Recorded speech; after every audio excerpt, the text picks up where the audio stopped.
PCB design போனேன். PCB first வந்து ஸ்டார்டிங்கில் ப்ரோட்டிஸ் யூஸ் பண்ணி ஃபஸ்ட்டு சிங்கிள் சைடு மட்டும் அப்படி டிசைன் பண்ணுறேன்னு சொல்லிட்டு அதை டிசைன் பண்ணி பவர் சப்ளைன்னு சொல்லிட்டு ஒரு கான்செப்ட் யூஸ் சர்க்யூட் டிசைன் பண்ணி அந்த அந்த டிசைன் ஃபேப்ரிகேட் பண்ணி பிசிபி போர்டாக ரெடி பண்ணேன்.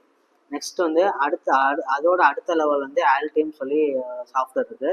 அது கொஞ்சம் ப்ரொஃபஷனலாக கொஞ்சம் யூஸ் பண்ணுற மாதிரி அந்த சாஃப்ட்வேர் வச்சு சிங்கிள் சைடு, டபுள் சை 2 லேயரு, 4 லேயரு, எத்தனை லேயர் வேணால் அதில் டிசைன் பண்ணி நம்ம வந்து டிசைன் பண்ணிக்கலாம். அதுவும் சொல்லி தந்தாங்க. இந்த ஆல்டி மூலயமா நான் என்ன கற்றுக்கிட்டேன்னா, என் ஃபைனல் ப்ராஜெக்ட்டுக்கு நான் ஒரு டிசைன் பண்ணேன். என் ஃபைனல் ப்ராஜெக்டாக டிசைன் பண்ணேன், அது ஆல்டிஎம் யூஸ் பண்ணி.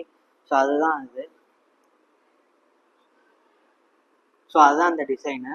இந்த டிசைன் வந்து என்னதுன்னா, என்விரான்மெண்ட்டை மானிட்டரிங் பண்ணுறது. இதை வச்சு நான் ஐஓடி யூஸ் பண்ணி கொஞ்சம் 5 சென்சார் யூஸ் பண்ணியிருக்கேன். இதில் 5 சென்சார், ஒரு 3 சென்சார் வந்து கேஸ் சென்ஸ் பண்ணுறது, ஒரு சென்சார் வந்து நாய்ஸ் டிடெக்ட் பண்ணுறது, இன்னொரு வந்து ஹியூமிடிட்டியும் டெம்பரேச்சரும் டிடெக்ட் பண்ணோம். இதில் என்ன மைக்ரோ கண்ட்ரோல் யூஸ் பண்ணியிருக்கேன்னா, பிக்கு யூஸ் பண்ணியிருக்கேன். பிக்கு யூஸ் பண்ணி இந்த டிசைன் பண்ணியிருக்கேன். டிசைன் பண்ணி இதுதான் என்னோடய ஃபேப்ரிகேஷன் போர்டு. ஆன்லைனில் ஆர்டர் போட்டு நான் வந்து இந்த டிசைன் பண்ணேன். இது வந்து 2 லேயர் போர்டு, டபுள் சைடு.